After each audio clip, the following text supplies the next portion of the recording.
So let's take a look at some examples here for this. So let's say I wanted to find sine of negative pi over 6. What I would do is I would say, okay, negative pi over 6 means start here and go pi over 6 in this direction. And so sine of that value is negative a half. You don't need to know all the coterminal in this case. It's not asking that, but it is coterminal with 11 pi over 6. So in terms of what would cosine of negative pi be? Well, this is an interesting one because if I start here and I go in the negative direction to here, I'm back at pi again. So negative pi and pi are the same place. So is 180 and negative 180. So what is cosine of negative pi? It's negative 1.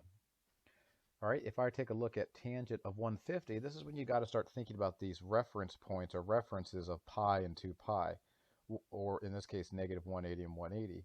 So tangent of 150 starts here, and 150 is shy of 180. It's shy of it by 30 degrees, so it would stop right there. So the tangent value would be root 3 over 3. If I then look at the next one, this one is bigger than negative pi, right? So it is going to be up in that third quadrant. And these negative and positive values we're talking about now, they really start to help with what is what in terms of all students take calculus. So when I look at this third quadrant, which is what this one's in, it's going to start here, and 4 pi over 3 is 1 pi over 3 beyond pi. So if I go to here, I'm at negative pi, but if I go another 1/3 pi, I end up being here. And you can see that we're clearly in the sine is positive quadrant. So this question was asking about tangent, so tangent would be negative root 3, as you can see. And the same thing goes with this one. This one right here was in quadrant 4. So in quadrant 4, only cosine can be positive, so sine would be negative.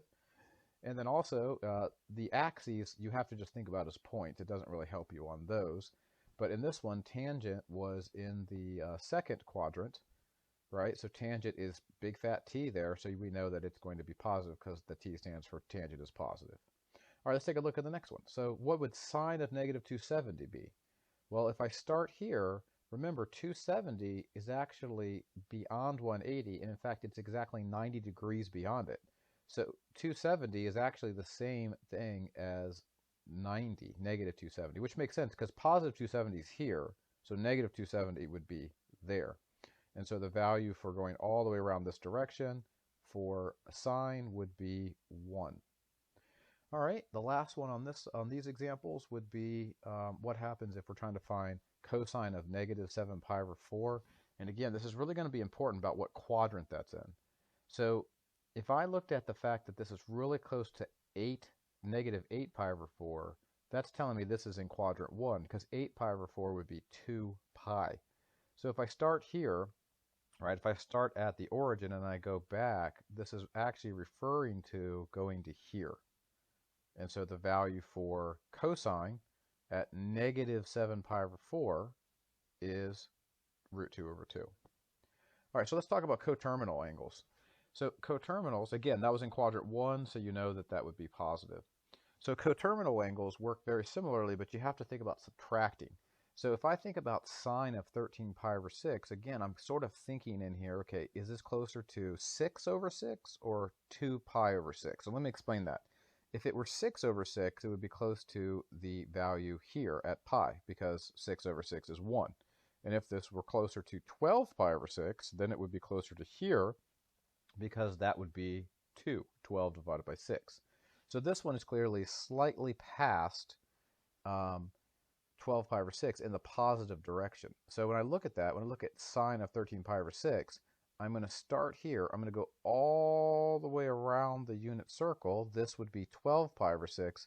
And then again, this would be 13 pi over 6. So the sine value of that is a half, shown right there. Sine is a half. All right, so let's take a look at the next concept for that. So the next thing we have is cosine of 3 pi. So each one of these axes can be thought of as a pi, and the halfway are half pi or pi over 2. So if again, it was positive 3 pi. So if I go in the positive direction here, I can literally just count 1 pi, 2 pi, 3 pi. And so once I understand that, it's asking for cosine. So cosine is negative 1.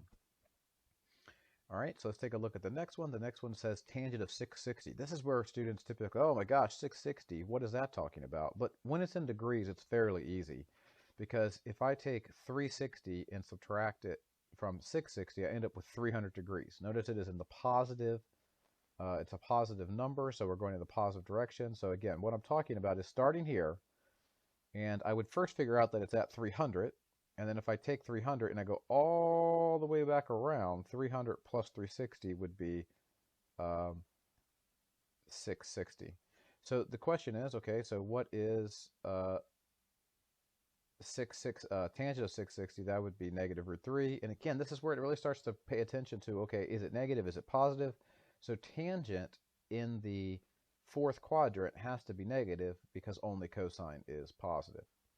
All right, so tangent of 17 pi over 6, that looks like a huge number, but again, compare it to 12 pi over 6, which would be 2 pi, and that's actually only 5 pi over 6 away from where we started. So in the positive direction, if I want to go 17 pi over 6, we're going to start here, right? And this would be 12 pi over 6. So to get to 17 pi over 6, we just go 5 pi over 6 further than that, and the tangent value would be negative root 3 over 3.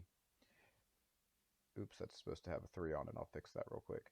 So the question here is, it must have gotten erased. So the question here is how do I know that how do I know if it's negative? Again, sine would be positive here. So if I'm asking for tangent, which I am here, that one would be negative. All right, so how about sine of 720? Again, huge number, but not really when you think about it, because if I'm thinking about what 720 means basically go around the unit circle twice. So if I go around this unit circle 2 times, there's 360, and then 720 would be there. The sine value would be 0. And then the last example, I sort of combined both coterminal with negative. So negative 11 pi over 4. When I think about that, I need to think about the idea that 4 over 4 would be negative pi.